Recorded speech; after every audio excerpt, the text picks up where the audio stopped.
Heute ist Samstag, der 7. Februar 2026, und wenn es sich so anfühlt, als wir Silber in den letzten Tagen praktisch unhandelbar geworden, dann bildest du dir das nicht ein. Silber bewegt sich aktuell nicht einfach nur. Es schockt brutal hin und her, eine Art Volatilität, die selbst langfristig Anleger zwingt, innezuhalten und sich ein sehr ernst Frage zu stellen. Sind wir gerade den Beginn einer neuen Ära bei Edelmetallen? Oder den letzten explosiven Höhepunkt vor einem großen Absturz? In dieser Woche zeigen viele Beachtet Benchmarks. Gold im Bereich von etwa 4.900 bis 5.00 US-Dollar und Silber im Bereich der hohen 70 US-Dollar. Und was diesen Moment so außergewöhnlich macht, ist das, was nur wenig Tage zuvor passiert ist. Silber war in Januar auf ungefähr 121 US-Dollar uns gestiegen. Bevor der Markt dann regelrecht gegen Liquidationen, Margenstress und plötzlich verschwindender Liquidität gelaufen ist. Und in diesem Video werde ich drei Dinge klar und ehrlich machen. Erstens, ich durch, was bei Silber tatsächlich passiert ist und warum dies Bewegungen so extrem war. Zweitens, ich erkläre, warum die Fundamenten von Angebot und Nachfrage weiterhin entscheidend sind, selbst in einem Markt, der in wenigen Stunden 10 bis 20% fallen kann. Und drittens, ich ordne ein der aktuell Kunstenprognosen ein, die gerade herumgerät wird, Michael Olivers Argument, dass Silber in die 100 stiegen kennt, möglicherweise sogar bis 300 bis 500 US-Dollar. Und ich mach dabei glasklar, was echt Daten sind, was Analyse ist und was rein Spekulation bleibt. Beginnen wir mit dem wichtigsten Punkt, den wir übergehen. Preisbewegen sich nicht nur wegen Nachrichten. Preisbewegen sich wegen Positionierung, Hebel und Liquidität. Und die letzten Tage waren ein Leerstand darin, was passiert, wenn Liquidität verschwindet. Laut Markt fiel Silber zeitweise in Richtung mit 60 US-Dollar und schoss dann im selben Handelstag wieder hoch in Richtung ungefähr 78 US-Dollar. So etwas ist nicht normal. Das ist typisch für Markt, in denen Trader überhebelt sind. Margenanforderungen zu Zwangswirkungen führen und Market Maker ihr Spreads massiv ausweiten, weil sie das Risiko nicht mehr tragen wollen. Dies Episode wurde sogar als die heftigste Silber-Volatilität seit 1980 beschrieben, verstärkt durch spekulativen Momentumhandel und dann Marktbetting-Engine. Und hier liegt der Kernpunkt. Silber ist nicht einfach nur Gefallen. Es ist Gefallen, wenn gleichzeitig die Fähigkeit des Markts, Großorders sauber aufzunehmen, schlechter wurde. Genau deshalb entstehen diese absturs und sofortigen Gegenbewegungen. Das ist nicht nur Emotion, das ist Marktstruktur. In ruhigen Märkten ist unter fallenden Kursen normalerweise tief im Orderbuch. Es gibt Q-Verschichten, die einspringen. Da wenn Liquidität dienen wird, verschwinden diese Schichten. Der Markt wird wie ein Trepp, bei der mehrere Stufen fällen. Der Preis geht dann nicht langsam nach unten. Fällt durchschlagen. Und sobald weitgehend gefallen ist, passiert dasselbe in die andere Richtung. Shortseller decken panisch ein. Momentum-Trader springen zurück in den Markt, und der Preis schnellt nach oben, fast surreal. Deshalb verhält sich Silber aktuell weniger wie ein klassischer Rohstoff und mehr wie ein Stresstest für das Gesamtsystem. Es reagiert nicht nur auf Fundamentalien, es reagiert auf die Rohleitungen des Markts selbst. An diesem Punkt teilen sich Anleger meist in zwei Lager. Das erste Lager sagt, das war das Top, Silber ging senkrecht, der Trade war überfallt, und der Markt hat ihn bestraft. Das zweite Lager sagt, das war ein struktureller Shakeout, ein Bewegung, die Schwach ausbildet und am Ende ein stärker Basis auf höherem Niveau schafft. Beide Lager können, aber sogen klingen. Also gehen wir nicht nach Gefühl, sondern nach Daten. Und der erste Ort, an dem wir hinschauen, ist der Ziel der Geschichte, der ständig wiederholt wird, aber selten sauber erklärt wird, das Silber-Defizit. Ein Hauptgrund, warum Silber so stark im Fokus geblieben ist die Erzählung vom strukturellen Defizit. Und hier was der Branchenbericht des Silber-Institut, wie über Reuters zitiert worden, aussagt. Der globale Silbermarkt wird voraussichtlich das 5 Jahren Folge in einem strukturellen Defizit bleiben. Das ist ein real Aussicht, gestu durch einen großen Branchenreport. Aber hier ist die wichtige Nuance. Ein Defizit bedeutet nicht, dass der Welt nachwächst das Silber ausgeht. Es bedeutet nicht, dass Silber verschwindet. Es bedeutet, dass in diesem Jahr die Nachfrage die Neuproduktion überstiegen hat, und die Differenz wurde aus lagerbestanden Recyclingströmen an oberirdischen Beständen gedeckt. Trotzdem sind mehrere Jahrdefizit entscheidend, weil sie das System enger machen. Sie reduzieren die Puffer. Und wenn Puffer schrumpfen, steigt die Volatilität. Dann reicht schon ein kleiner Nachfrageimpuls, Preis explosiv nach oben zu treiben, und es reicht schon ein kleiner Schock, sie brutal nach unten zu reigen. Der Report sagt außerdem etwas, das in vielen Heitskripten nie erwähnt wird. Das Defizit soll sich 2025 verringern, aber weiterhin groß bleiben. Die Prognose liegt bei rund 1.176 Millionen Unzen in 2025, verglichen mit etwa 1.489 Millionen Unzen in 2024. Also das Defizit bleibt. Aber es wird laut Prognose nicht jedes Jahr automatisch schlimmer. Das ist wichtig, weil es die Diskussion ehrlich hält. Der Markt ist kein Comic, ist dynamisch. Jetzt sprechen wir über industrielle Nachfrage. Denn das ist der Teil der Silber-Story, der Silber fundamental von Gold unterscheidet. Die industrielle Nachfrage ist enorm. Laut den selben Berichten erreicht sie 2024 ein Rekordniveau von rund 6.805 Millionen. Unzen soll 2025 in etwa stable bleiben bei rund 6.774 Millionen Unzen. Und der Report bricht dies Nachfrage in zentralen Bereich herunter. Elektrik und Elektronik lagen 2024 bei rund 4.605 Millionen Unzen. Photovoltaik, also solar, lag 2024 bei rund 1.976 Millionen Unzen. Das ist nicht klein. Das ist nicht wie leicht. Das ist das Rückgrat moderner Industriegesellschaft. Und das ist entscheidend, weil Silber in vielen Anwendungen schwer ersetzbar ist. Ingenieure tauschen Silber nicht einfach aber not aus, ohne Leistung, Zuverlässigkeit oder Sicherheit zu riskieren. Silber hat einzigartige Leitfähigkeit. Es ist extrem zuverlässig. Und es funktioniert in Umgebungen, in denen andere Metall und Grenzen stoßen. Wenn die Welt elektrifiziert, wenn Solar skaliert, wenn Netz modernisiert werden und Elektronik weiter wuchst, ist Silber nicht optional. Es ist eingebaut. Und genau deshalb kann der Silbermarkt eng werden. Es ist nicht nur ein Investmentmittel. Es ist auch ein Verbrauchsmittel. Und jetzt kommt das White der Gleichung. Das Angebot? Bergbau ist kein Wasserhahn. Selbst wenn Silberpreise stark stiegen, kann die Produktion nicht sofort ziehen. Neue Minen dauern Jahr. Genehmigungen dauern Jahr. Kapitalbeschaffung dauert Jahr. Infrastruktur dauert Jahr. Und oft wird Silber als Nebenprodukt anderer Metall gewonnen. Das heißt, das Angebot reagiert nicht perfekt auf den Silberpreis allein. Du hast also einen Markt, in dem Nachfrage schnell stiegen kann, aber Angebot nicht schnell stiegen kann. Und diese Asymmetrie ist der Nebenbuden für Geldzunubertungen. Jetzt legen wir dies Fundamentalen über das, was strukturell passiert.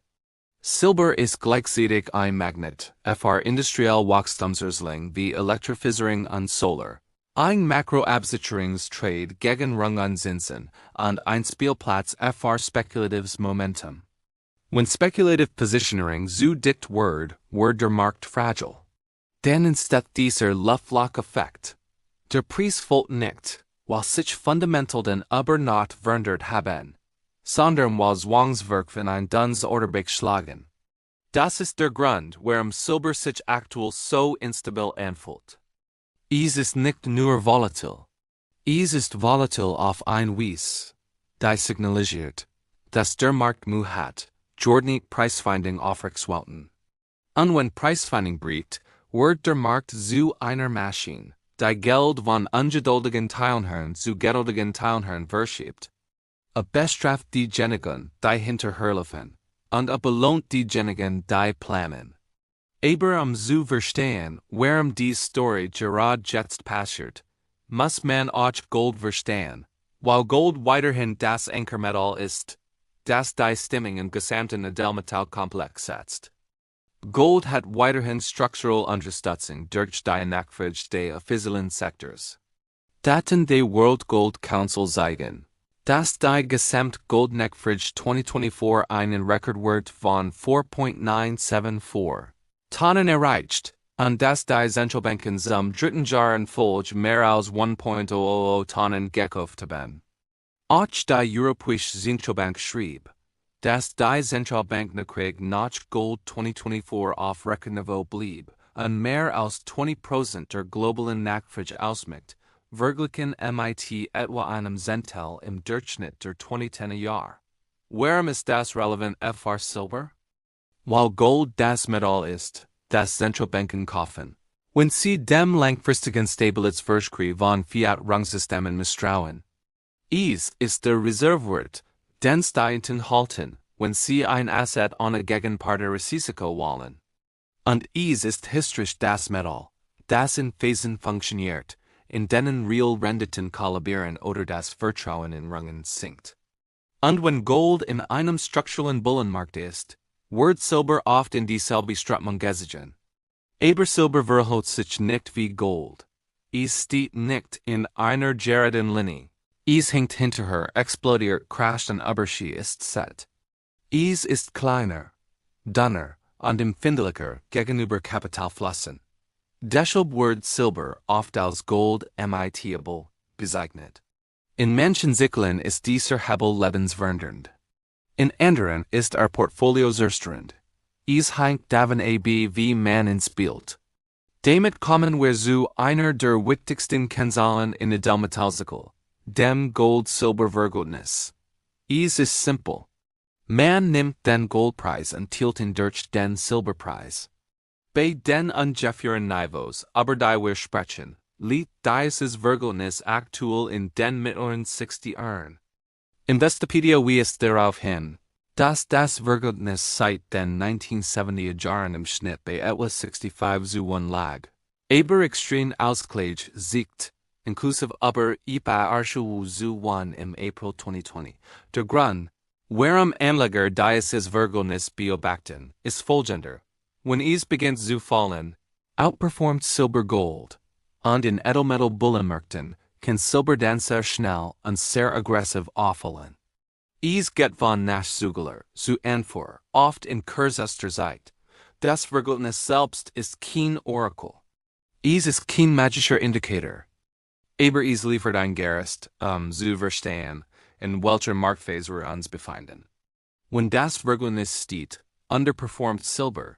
When es fällt, fällt Silber. Und historisch gilt, wenn Silber anfängt zu fahren, dann tut es das nicht sanft. Es sprintet.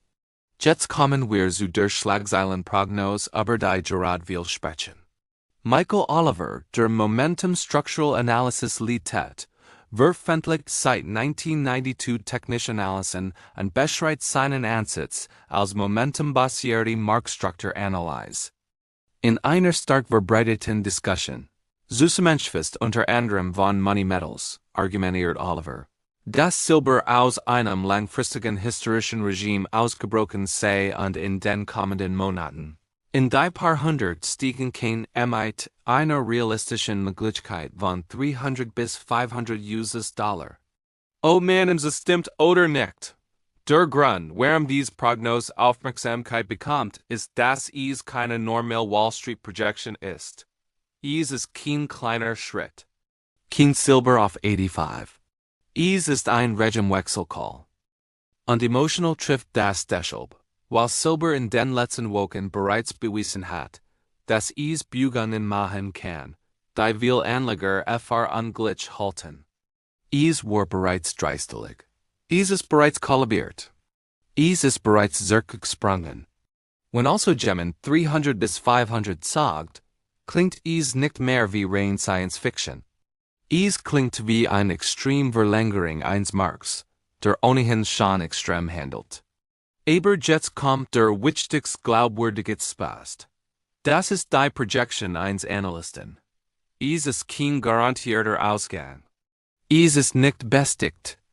Es ist ein Szenario, und dieses Szenario setzt Extrembedingungen voraus. Also machen wir das, was wir Hypescript vermeiden. Wir rechnen offen. Silber bei 500 passiert nicht durch Magie. Es passiert durch eine Kombination aus sehr hohem Goldpreis und einer massiven Compression des Gold-Silber-Verhältnisses. When Gold bei 5.000 liegt und das Verhältnis 50:1 ist liegt Silber bei 100.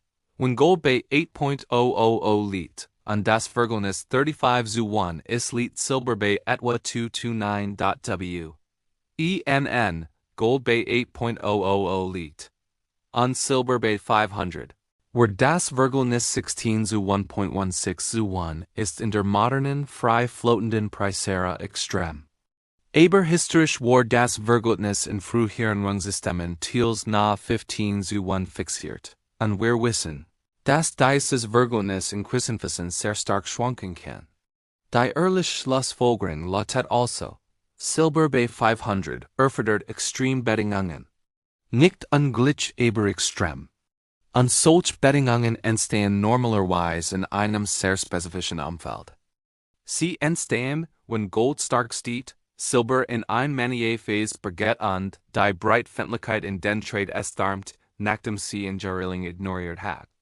MIT ändern werden. Wenn Silber Gemmels 500 erreicht, wird es sich wahrscheinlich nicht ruhig anfühlen. Es wird chaotisch sein. Es wird sich anfühlen, als würden alle darüber sprechen. Es wird sich anfühlen, als kennt die Finanzpresse nicht mehr offern, es zu covern. Es wird sich anfühlen, als wird die Fähigkeit physisches Silber zu absurden Aufschlägen kaufen. Es wird sich anfühlen, als würden Börsen die Margenanforderungen wiederholt erhöhen. Und es wird sich anfühlen, als wird der Markt brechen, weil das System etwas, das emotional gejagt wird, nicht mehr sauber einpreisen kann. Und hier ist der Punkt. Wir sind noch nicht dort. Aber wir sind Frühsignal, die Markt häufig vor Manier-Phasen zeigen. Eins dieser Signale ist, dass Börsen bereits reagieren. Die CME-Group kündigt am Februar 2026 einen 100 Unsen Silber Futures Contract zu starten, ausdrücklich mit dem Hinweis, dass man damit auf wachsende Retail-Nachfrage und besser Zugänglichkeit reagiert. CME meldet außerdem Rekordvolumina im Jahr 2025 bei mikrogroßen Metal Futures, darunter Micro-Gold und Micro-Silver. Das ist kein unwichtiges Detail. Den Börsen erweitern Produktsizes nicht, wenn die Teilnahme nicht real ist. Und Teilnahme ist das, was sowohl die Bedingungen für stark Aufwärtsbewegung als auch für Instabilität schafft. Retail-Flows können einen Markt nach oben drücken. Aber Retail-Flows können auch fragile Strukturen erzeugen, in denen der Markt kollabiert, sobald sich die Stimmung dreht. Genau deshalb ist die Silberstory gerade so faszinierend. Es sind nicht nur Fundamentalen, nicht nur Makro, nicht nur Technisches. Es ist alles gleichzeitig. Und diese Collision erzeugt einen Markt, der sich wie ein Sturm verhält. Ich möchte jetzt kurz auf etwas eingehen, das gut analysiert von Hype-Trend.